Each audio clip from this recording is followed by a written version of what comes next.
사람은 누구나 인생을 살아가면서 희노애락을 다 겪습니다.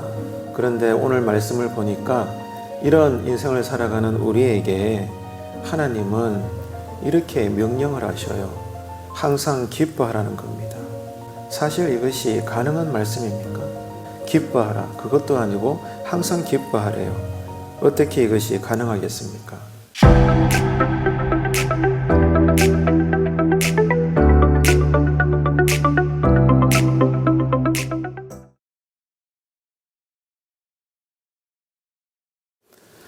사람은 누구나 인생을 살아가면서 희노애락을 다 겪습니다.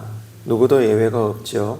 살다 보면 참으로 기쁘고 즐겁고 행복한 나날들도 있지만, 하지만 뒤돌아보면 좋은 날보다는 사실 힘들고 눈물 나고 괴롭고 아픈 날들이 더 많습니다. 이게 현실입니다. 그런데 오늘 말씀을 보니까 이런 인생을 살아가는 우리에게 하나님은 이렇게 명령을 하셔요. 항상 기뻐하라는 겁니다. 완전하시고 선하신 하나님께서 우리 인생을 모르시는 걸까요? 이런 우리에게 항상 기뻐하라고 말씀을 하시는데, 새벽 성도 여러분, 사실 이것이 가능한 말씀입니까? 서두에도 말씀을 드린 것처럼 인생은 괴롭고 눈물 나고 그 인생의 삶의 무게는 가볍지가 않은데, 누구나 다 인생의 희노애락을 다 겪으면서 사는데 어떻게 우리로서는 불가능한 이런 말씀을 하시는 걸까요? 기뻐하라. 그것도 아니고 항상 기뻐하래요. 어떻게 이것이 가능하겠습니까? 그런데 완전하신 하나님께서 보실 때는 우리로 가능하시기 때문에 항상 기뻐하라고 요구하고 계시는 겁니다. 자, 그러면 하나님의 말씀에 따라가야 되겠죠. 어떻게 해야 오늘 또 우리가 항상 기뻐하며 살 수가 있을까요? 올해 끝날까지도, 아니 남아있는 여생 동안 하루도 빠짐없이 하나님의 말씀이니까, 그 말씀은 보이니까 우리가 따라야 될 텐데 어떻게 해야 항상 기뻐하며 살 수 있을까? 대체 그 비결이 뭘까? 오늘 본문에 보니까 두 가지 비결을 우리에게 말씀해 줍니다.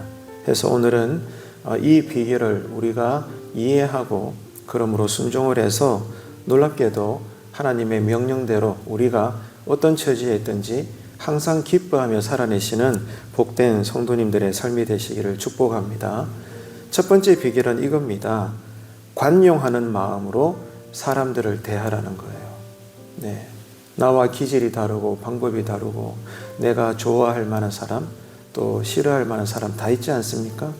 그런데 중요한 것은 어떤 스타일의 사람이든지 간에 모든 사람들을 관용함으로 대하라는 것입니다. 이게 첫 번째 비결입니다. 그래서 바울은 주 안에서 항상 기뻐해라, 이것을 계속 반복을 하고 있는데요. 그러면서 연이어서 하는 말씀은 관용을 모든 사람으로 알게 하십시오, 이렇게 요구를 합니다. 무슨 말입니까? 우리가 주님 안에서 항상 기뻐하기 위해서는 주변 사람들을 포용하는 것입니다. 이것은 이것 때문에 내가 끊어버리고, 저것은 저런 이유로 내가 싫다 끊어버리고, 이러지 말라는 거예요. 이단이 아니라면, 하나님 앞에 우리가 심각한 죄를 짓는 것이 아니라면, 나와 완전히 다른 스타일을 살아가고 솔직히 나로서는 좀 버거운 그런 관계에 있는 사람들이 있음에도 불구하고 주변 모든 사람들을 내가 용납하라는 거예요. 품으라는 거예요. 그러면 문제될 게 없다는 거죠. 다 포용을 해서 내가 예수 이름으로 관용을 베풀어서 좋은 관계를 유지하라는 겁니다. 그러면은 항상 우리가 주님 안에서 기뻐할 수 있는 동력이 생긴다는 겁니다. 사람들은 다른 사람들과의 관계 속에서 기쁨을 얻기도 하지만 함께 일하다 보면은 또 뜻이 맞지 않아서 갈등으로 인해서 상처를 주고받기도 합니다. 그래서 바울은 어떻게 이야기하고 있죠? 포용과 관용을 모든 사람들에게 그대들이 먼저 주님의 이름으로 베푸십시오. 길은 이거밖에 없다라고 설명을 하는 것입니다. 성경을 읽어보게 되면 바울도 목회자였습니다. 목회를 하면서 여러 동역자들, 많은 스타일의 성도들과 관계를 맺으면서 날마다 복음을 전했는데, 때로는 주변의 동역자들, 성도들, 사람들로 인해서 큰 위로도 받고 놀라운 도움도 많이 받았지만 또 때로는 그런 사람들로 인해서 갈등을 겪기도 했습니다. 그런데 우리가 여기서 주목해야 될 부분이 있어요. 바울은 평생 복음을 전하다가 사람들과 관계를 맺으면서 이렇게 일을 하지 않습니까? 하지만 좋은 일도 있지만 갈등이 없을 수가 없어요. 일하다 보면 티격태격합니다. 누구나 마찬가지예요. 그래서 이렇게 갈등을 겪게 되더라도 결국에는 바울은 이렇게 행동했습니다. 갈등을 겪는 그 사람들을 향해서 그들이 누구냐? 바울은 고백하기를 그리스도 예수 안에서 그대들은 정말로 구원을 받은 귀한 성도님들입니다. 인정을 하고 존중하더라 이거예요. 일 때문에 싸우기도 합니다. 으르렁거립니다. 서로 간에 마음이 안 편합니다. 하지만 일은 일이고 너와 나 사이에 주님 안에서 관계를 볼 때는 그대는 여전히 복받을 존재이고 내가 보기에도 당신들은 귀한 하나님께서 구원하신 성도님들입니다. 내가 당신을 축복하고 사랑합니다. 당신을 존중합니다. 이렇게 여겼다는 점입니다. 일을 하다 보면은 갈등이 없을 수가 없죠. 하지만 일은 일일 뿐이고 주님 안에서 서로 간에 내 기준에서의 사랑이 아니라 내 소견대로의 연합이 아니라 그리스도의 사랑으로 그리스도께서 보여주신 그 사랑의 관계를 나누는 그런 서로 간의 사이가 될 때 우리는 주 안에서 힘들고 가난하고 때로는 몸이 아플 수도 있지만 그거와 상관없이 너와 나 사이에 왜? 인생이라는 것은 사람 관계거든요. 그래서 항상 주 안에서 우리는 힘들지만 기뻐할 수 있고 함께 찬양할 수 있고 즐거워할 수 있다. 그것이 바로 지금 여기에서 하나님의 나라의 삶이다. 오늘 본문은 우리에게 이것을 설명하는 겁니다. 그래서 주님이 먼저 우리들을 십자가 보혈로 용서해 주셨고 먼저 우리를 구원해 주실 만큼 하나님 편에서 우리는 여전히 귀하게 여김받는 존재입니다. 그렇기 때문에 저와 여러분들도 모든 사람들을 주 안에서 사랑하는 근거, 힘, 이유, 이 모든 것들이 어디에서 나오는 거예요? 주님이 나를 존귀하게 여겨주시고 구원해 주시고 오늘 또 사랑해 주시기 때문에 그 그리스도의 사랑의 근거에서 나도 그대들을 예수 이름으로 존중합니다. 사랑합니다. 축복합니다. 당신이 나보다 낫습니다. 이렇게 여기라는 겁니다. 그럴 때 우리는 가난해도 좀 몸이 병들었어도 형편이 여의치 않아도 우리는 여전히 예수 이름으로 항상 기뻐할 수 있다. 이것이 신앙의 동력이라고 오늘 본문은 말씀하는 겁니다. 성도가 그리스도 안에서 항상 기뻐할 수 있는 것은 그리스도의 사랑으로 모든 사람들을 사랑하는 것에 우리가 순종하기 때문입니다. 바울은 성도들에게 이렇게 관용하십시오. 먼저 용납하시고 품으십시오. 이런 자세를 언급하면서 중요한 메시지를 던져요. 왜 그렇게 해야 되느냐? 주님께서 곧 오신다는 거예요. 주님께서 오실 날이 가까이 왔다. 이것을 강조합니다. 무슨 뜻입니까? 주님은 약속하신 대로 멀잖아 이 땅에 다시 오실 것이기 때문에 일하다 보면 싸울 수밖에 없는데 이런 갈등을 겪는다고 해서 주님 오시는 그날까지 서로 으르렁거릴 수가 없다는 거예요. 서로 사랑해도 시간이 부족할 판에 갈등 겪으면서 미워할 이유가 없다는 것입니다. 왜? 주님이 오시니까. 그리고 모든 사람들을 심판하실 것인데 주님 앞에서 우리가 책망을 들어서는 안 되잖아요. 주님이 생전에 뭐라고 말씀하셨어요? 이 땅에 계실 때 서로 사랑해라. 이것이 내가 너에게 주는 새 계명이라고 분명히 명령하셨습니다. 그래서 이렇게 명령하신 주님께서 다시 오실 텐데 그때 어떤 얘기를 들어야 돼요? 새 계명에 우리가 순종한 대로 서로를 우리가 사랑했습니다. 주님의 그 사랑의 기준으로 내가 먼저 관용을 베풀고 용납하고 품었습니다. 주님 보시옵소서. 계산해 보십시오. 이렇게 심판대에서 담대히 우리가 예수 이름으로 말할 수 있을 때 역시나 주님께서도 그래 내가 안다. 너희들은 나의 새 계명에 순종했노라. 내가 너희를 사랑한다라고 칭찬하시는 주님 앞에 우리가 서게 될 것입니다. 그렇기 때문에 바울은 주님께서 오실 날이 가까웠기 때문에 서로 관용을 베푸십시오. 서로 좋은 관계를 유지하라고 그것이 항상 기뻐할 수 있는 신자들의 삶의 내용이라고 설명을 하고 있는 것입니다. 가난하고 병들고 실패를 겪을지라도 먼저는 뭐가 있어요? 주님이 나를 위로하십니다. 두 번째는 그 주님 안에서 형제된 성도들 사이에 좋은 관계가 있습니다. 그래서 우리는 또 사람들 사이에서도 넉넉한 위로를 주고받게 되는 것입니다. 그럴 때 우리는 형편이 어떠하든지 간에 우리는 진리 안에서 살아가는 사람들이기 때문에 항상 기뻐할 수가 있다. 이 믿음을 위해서, 이런 성숙한 신앙을 위해서 오늘 아침에도 우리는 기도해야 되는 것입니다. 항상 기뻐할 수 있는 두 번째 비결은 이겁니다. 염려를 안 하고 살 수 없죠, 여러분. 아무리 우리가 은혜를 받고 주님을 믿어도 인생사 먹고 살아야 될 문제가 있는데 여러분, 염려할 일이 왜 없겠습니까? 자, 그럴 때 어떻게 하라는 거예요? 두 번째 비결은 모든 염려를 하나님께 기도함으로 맡기십시오, 이겁니다. 이게 두 번째 비결입니다. 살아가면서 걱정이나 염려나 두려움으로부터 자유로울 사람은 아무도 없습니다. 그런데 여러분 명심하십시오. 그럼에도 불구하고 부정적인 감정들은 항상 기뻐해야 될 신자의 삶을 방해하는 것입니다. 그래서 바울은 모든 염려가 없을 수는 없는데 그 염려와 걱정거리들을 어떻게 하라는 거예요? 아버지께 드리라는 거예요. 어떻게? 기도로 아버지께 맡겨드리라는 겁니다. 왜 인생의 염려를 하나님께 맡겨드려야 됩니까? 하나님이 누구시냐 그거죠.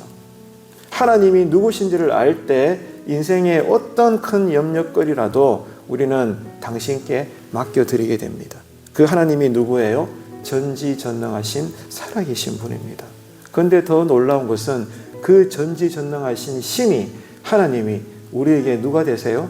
아버지가 되신다는 거예요. 그래서 자녀가 힘들어서 끙끙거려서 아빠 요 문제 좀 해결해 주세요 그러면 그거 여러분 외면할 아버지가 대체 어디 있겠습니까? 전지전능하신 하나님인 것도 완벽한 조건이 되는데 그 하나님이 우리에게 아버지가 되신다는 거예요. 그렇기 때문에 내 힘으로 감당하기 어려운 염려들, 걱정거리들 뭐 하라는 거예요? 기도라는 통로를 통해 아버지가 되시는 전능하신 하나님께 맡겨드리라는 거예요. 이럴 때 우리는 항상 기뻐할 수 있다는 것입니다.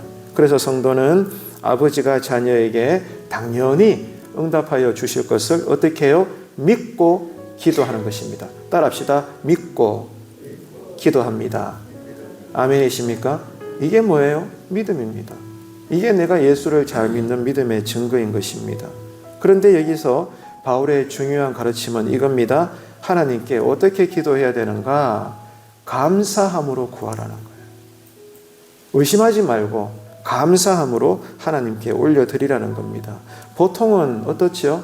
우리가 기도하고 난 다음에 믿음으로 기도했습니다. 응답을 받았죠? 자, 기도 응답을 받은 이후에 그 크기만큼 우리는 감사를 표현하지 않습니까? 사실은 이게 상식이죠. 그런데 오늘 바울의 가르침은 뭐예요? 기도 응답의 확신 가운데서 하나님이 당연히 이 문제를 해결해 주신다라는 믿음에 의해서 미리 감사하는 거예요. 하나님께서 아직 우리에게 이 현찰이라는 눈에 보이는 복덩어리를 주시지 않았음에도 불구하고 약속하신 하나님께서는 자녀의 눈물의 기도에 응답해 주실 것을 어떻게 해요? 믿음으로 확신하는 거예요. 누가? 저와 여러분이. 그러니까 당연히 도와주실 것을 내가 믿고 알기 때문에 아직 이 문제가 해결되지 않고 진행 중인데도 우리는 어떻게 믿음으로 반응한다는 거예요? 감사한다는 거예요. 왜? 하나님께서 응답해 주실 거니까. 피할 길을 열어주실 거니까. 이쪽 문을 닫으시면 반대편의 문을 여실 것을 내가 아니까 미리 감사함으로 전능하신 하나님 아버지, 내 아버지에게 기도함으로 맡겨드린다는 겁니다. 결국 어떤 문제가 되는 거죠? 하나님이 누구신지 내가 안다는 겁니다. 결국 여러분 이게 신앙의 키포인트예요. 하나님이 누구신가? 오늘 또 나와 함께 하시는 하나님이 대체 어떤 분이신가? 이것을 분명히 아는 그 믿음에서 감사함으로 모든 염려를 이미 처음부터 하나님께 맡겨드리고 하나님이 어떻게 해결해 주실까? 나에게 지혜를 주시고 능력을 주셔서 나로 어떻게 이 문제를 이겨나가게 하실까? 아, 하나님의 은혜가 기대되네. 여러분 이렇게 되는 것입니다. 그럴 때 내 영혼은 여전히 환경은 염려 덩어리고 걱정이 태산을 이루고 있지만, 그러나 내 영혼은 아버지로 인해서 항상 기뻐함으로 지금의 당면한 문제를 내가 해결할 수 있는 힘을 얻게 되는 것입니다. 이 신앙을 위해서 오늘 또 우리는 엎드려 기도하는 것이죠. 염려 중에도 미리 감사함으로 기도하는 이 믿음은 우리 안에서 나오는 것이 아닙니다. 하나님께서 우리에게 주시는 능력이고 놀라운 선물인 것입니다. 그래서 그 은혜는요, 인간의 모든 지각을 초월하여 나에게 주시는 하나님의 평강입니다. 그래서 좀 전에 우리가 찬송을 불렀잖아요. 평화 평화로다 하늘에서 내려오네. 사람이 주는 것도 귀하지만 비교가 되지 않습니다. 오직 하늘에서 내려오는 여러분 그 평강, 하나님만 주실 수 있는 그 평안, 이 은혜를 오늘 새벽에도 간구하시기를 축복합니다. 그래서 성도는 삶의 문제로 염려가 될 수밖에 없을 때 어떻게 해요? 감사함으로 하나님께 기도하는 것입니다. 그렇게 맡겨드리면서 오늘을 내가 달려나가게 될 때 하나님은 멈출 수 없는 여러분 우리에게 평강과 기쁨을 허락하여 주십니다. 그래서 이 하나님의 은혜로 하나님의 명령을 우리는 순종할 수 있어요. 어떻게? 항상 기뻐할 수가 있는 거죠. 우리의 인생은 매일 생로병사가 이어지는 삶입니다. 그래서 항상 기뻐하라, 이 말씀은 우리 인생으로서는 불가능합니다. 절대로 불가능합니다. 그러나 하나님이 우리에게 뭘 주셨어요? 믿음을 주셨잖아요. 이 믿음은 하나님의 명령을 가능하게 합니다. 항상 기뻐할 수가 있는 거죠. 그래서 성도는 믿음으로 첫째 뭐 하라는 거예요? 하나님 말씀에 순종해서 내 주변의 모든 대하는 사람들을 어떻게? 관용함으로 품으라는 것입니다. 그럴 때 우리는 이 갈등에서 해방될 수가 있는 거예요. 둘째는 하나님께 내 삶의 모든 염려를 어떻게? 기도로 맡겨드리고 미리 감사하는 것입니다. 그럴 때 하나님께서 나에게 평안을 주시기 때문에, 왜? 지혜를 주시거든요. 하나님이 누구신지 더욱더 고백하게 하시기 때문에 내 영혼이 편안해지는 것입니다. 그래서 항상 기뻐해라, 이 불가능한 이 말씀조차도 우리는 가능한 하나님 나라의 삶을 오늘 또 우리가 살게 되는 것입니다. 여러분, 여전히 우리는 가난하죠. 병들었죠. 하는 일들이 잘 안 될 수도 있습니다. 그런데 이렇게 말씀대로 오늘 두 가지 비결을 따라 순종하게 된다면 내 영혼은 하나님이 나에게 주시는 은혜와 능력으로 우리는 아침에도 밤에도 복 있는 사람으로 항상 기뻐하며 할렐루야 이렇게 찬양하고 기도하며 살아낼 수가 있는 것입니다. 이 하루의 은혜가 오늘 또 우리에게 말씀대로 충만하게 되시기를 주님의 이름으로 축원합니다.